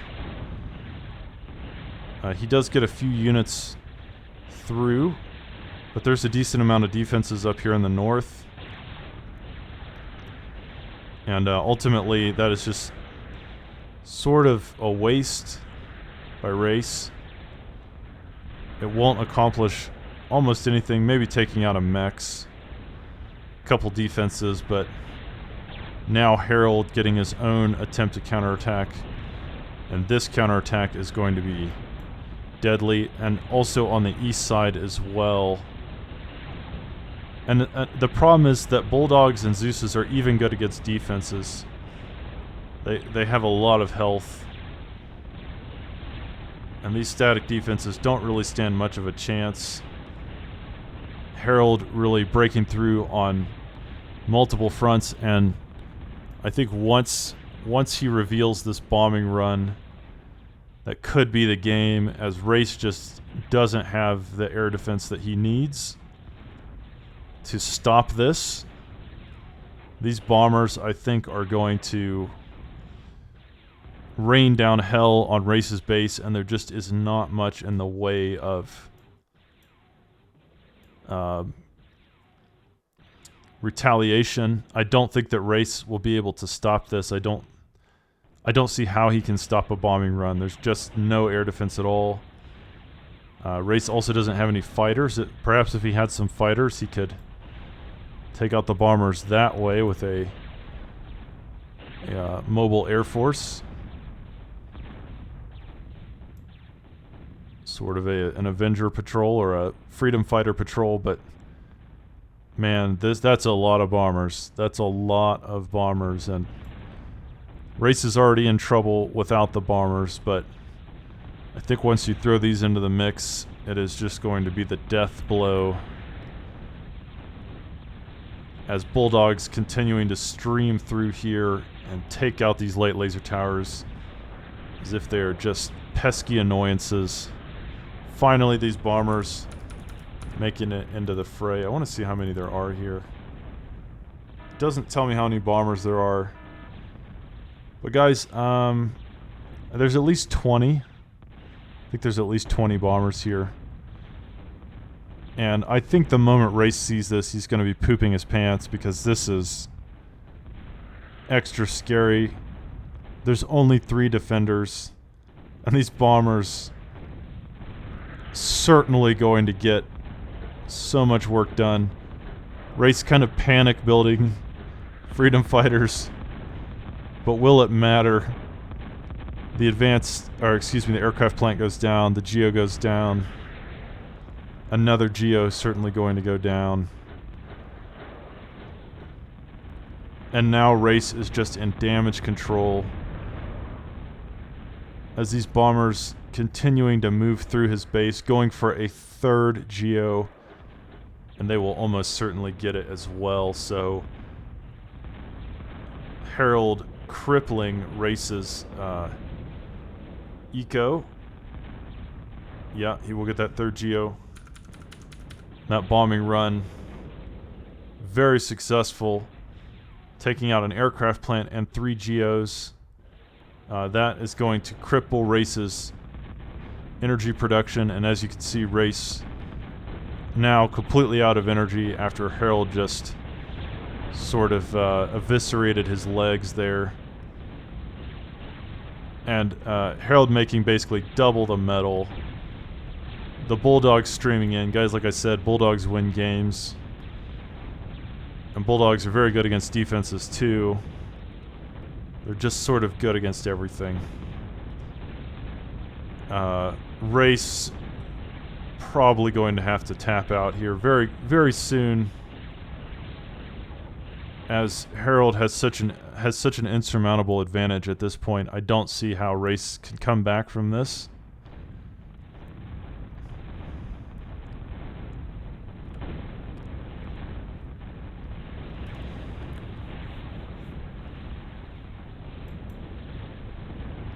But, you know, I've been wrong before. We've seen some amazing comebacks, guys. Race isn't out of it just yet, but it is looking dire. Race just doesn't seem to be able to staunch the flow here of Bulldogs streaming into his base and sort of harassing his economy from every different angle. And Harold's production is just superior. No matter how many Bulldogs that Race builds, Harold is just going to build twice as many. And now with Zeus's on the field, I don't know. I just don't see how Race gets out of this situation. This attack right here could just end the game. There are a couple of heavy laser towers. One surrounded by Dragon's Teeth. But even that should not prove to be too much of an obstacle.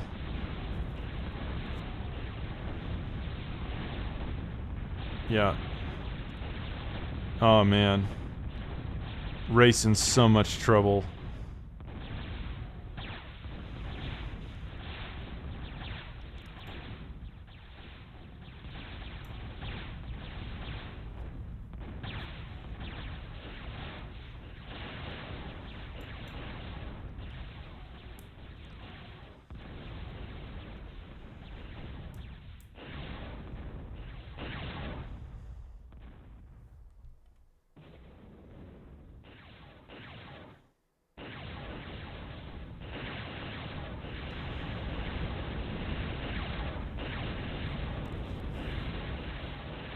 And now, guys, at this point,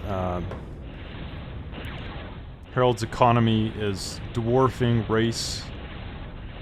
He's making over 100 metal per second more than his opponent. And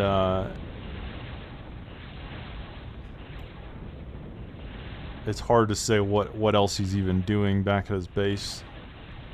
He could probably be teching to T3 now. He has the economy to do it. And this is just going to keep getting worse for Race as this game goes on. There's just no way for Race to really get back into this. I don't see a manner in which he could come back. He's simply being outproduced here. And Race doesn't seem to have a backup plan. There's no... I don't see any sneaky brawler rush or crazy airdrop or something that could turn the tides in his favor.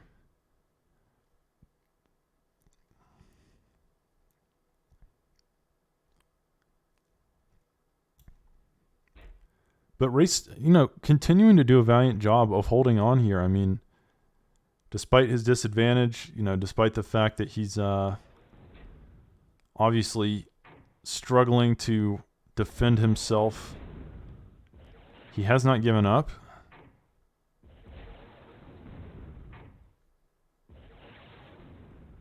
And he's obviously utilizing Reclaim, attempting to suck up all those wreckages.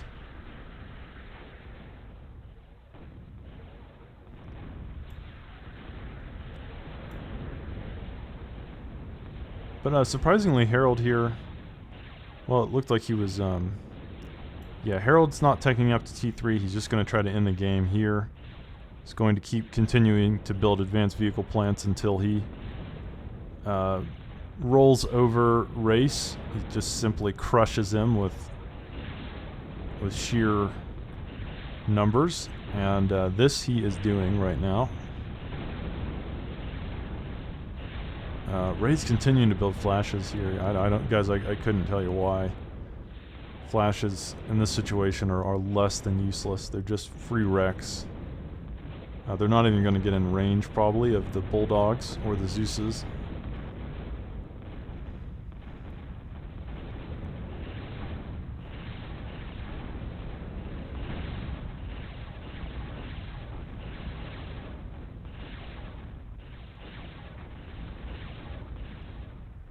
And this push right here could just end the game. There are so many units, and they're not cheap units either. These are very powerful. This is a very powerful T2 army. There's no T1 in this army whatsoever. This is a base-breaking squadron. Bulldogs and Zeuses. Very tough, very well built, and not easily killed or pushed around. Even static defenses don't stand much of a chance against this composition. And as I said, these flashes just can't do much of anything here. Just going to have to run away from that army. And I think Harold will just win with sheer numbers here. Not doing anything elegant, just overwhelming his opponent. Sometimes you don't need to do anything that spectacular. You just need to outproduce your opponent and swarm them with endless waves of T2, like some sort of twisted TA tower defense. Harold not really bothering to focus the commander, even though he could have killed him, but I think Harold knows it doesn't really matter at this point. He's doing yet another bombing run. And he won't quite get either lab. It doesn't really matter, though, because Race will tap out. And, guys, a very, very well-played tournament by both players. But Harold just played it better. I mean, that's all there is to it. Race, I think, could easily beat Harold. I mean, he did in Game 3, but he's just got to make a little better decisions. It's not a question of his ability to play. It's not a question of his micro. Race has all the mechanics, but the thing is, Harold has better decision-making. That's what it has really boiled down to in this set. I think Race, in terms of his skills, is just even with Harold, right? Like, they can trade games. But Harold's decision-making is better. His unit compositions are better. His timings are better. He gets to T2 more quickly. He builds the right units when he gets to T2. Spamming out those, Bulldogs and Zeuses. In Game 2, he had amazing composition to break Race's defensive posture. He had Dominators and Mortys, and I'm trying to remember what else he had. I think he had Reapers and Goliaths, and it was just, he just has made better decisions. It's not a question of his abilities, it's just his decision-making. And also, Harold has done a better job throughout this tournament of using his resources more efficiently, keeping his metal bar low, Guys, that's what you want to do. You've got to use your metal. If you are floating a bunch of metal and your opponent is using their metal, they are probably going to get an advantage over you because they're just going to produce. They're going to outproduce you, and then it goes into a downward spiral because once they start outproducing you, then you start losing, your base starts collapsing, then they have even more metal and they're using their metal and you're not using your metal.